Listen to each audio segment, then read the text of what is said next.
Jai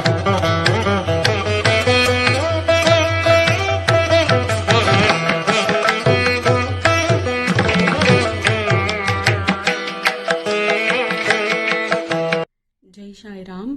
welcome back to my channel. இன்னைக்கு 6 செவ்வாய்க்கிழமை முருகர் வழிபாடு பத்தி தான் சொல்ல போறேன் இந்த வீடியோல. 9 நவகிரகங்களில் செவ்வாய்க்கு அதிபதி முருகப்பெருமான். செவ்வாய் தோஷம் உள்ளவர்களும் பூமியினாலான தீராத பிரச்சனை உள்ளவர்களும் செவ்வாய்க்கிழமைகளில் விரதம் இருந்து முருகப்பெருமான வழிபட்டு வந்தால் விரைவிலேயே செவ்வாய் தோஷத்தினால் ஏற்பட்ட பாதிப்புகள் அனைத்தும் நீங்கிவிடும். இந்த 6 விளக்கு பூஜை எப்படி செய்யறதுன்னு பார்க்கலாம். உங்ககிட்ட முருகப்பெருமானோட சிலை அல்லது படம் இருந்தா எடுத்துக்கோங்க. அப்படியே கண்டிப்பா விநாயகர் வச்சுக்கோங்க. முழுமுதற் கடவுளான விநாயகரை நாம எப்பவுமே முதல்ல வணங்கிட்டு தான், அதுக்கப்புறம் குலதெய்வத்தையும் வணங்கிட்டு தாங்க நம்மளோட அடுத்த பிரார்த்தனை எதுவா இருந்தாலும் மற்ற தெய்வங்க கிட்ட நம்ம வைக்கணும். இப்போ விநாயகரை வணங்கிட்டு முருகப்பெருமானோட படமோ அல்லது சிலையோ இருந்தா வச்சுக்கோங்க. செவ்வரளி பூக்களால நல்லா அலங்காரம் பண்ணிக்கோங்க. அதுக்கப்புறம் ஒரு 6 அகல் விளக்கு எடுத்துக்கோங்க.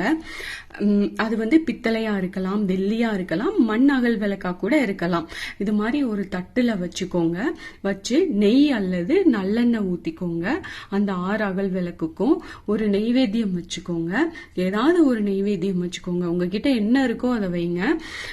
வச்சுட்டு இந்த 6 தீபத்தையும் ஏத்திட்டு முருகப்பெருமான் கிட்ட மனசார உங்க பிரார்த்தனைய வேண்டிக்கோங்க.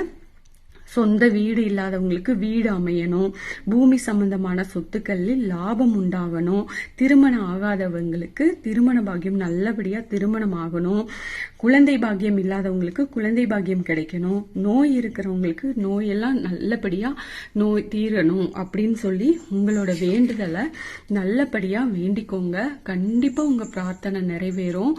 முருகப்பெருமான் கிட்ட மனதார உங்க பிரார்த்தனைய வையுங்க. இது 6 செவ்வாய்க்கிழமை இந்த பூஜைய பண்ணணும். 6 அகல் விளக்கு ஏத்தி காலையிலயோ இல்ல சாயந்தரமோ உங்களுக்கு எந்த நேரம் கிடைக்குதோ அதுல பண்ணுங்க. ஆனா தொடர்ந்து 6 செவ்வாய்க்கிழமை பண்ணணும். இப்படி பண்ணீங்கன்னா கண்டிப்பா உங்க வேண்டுதல் நிறைவேறும். முருகப்பெருமான் நிறைவேற்றி கொடுப்பாரு உங்க பிரார்த்தனைய. அப்புறம் கந்த சஷ்டி கவசம் படிங்க. அதுக்கப்புறம் இல்லைன்னா கந்த சஷ்டி கவசம் இல்லைன்னா கந்த புராணம் படிங்க, ரொம்ப நல்லது. ஏதாச்சும் ஒண்ணு படிங்க. அப்புறம் முருகருக்கு 108 அஷ்டோத்தரம் சொல்லி அர்ச்சனை பண்ணுங்க.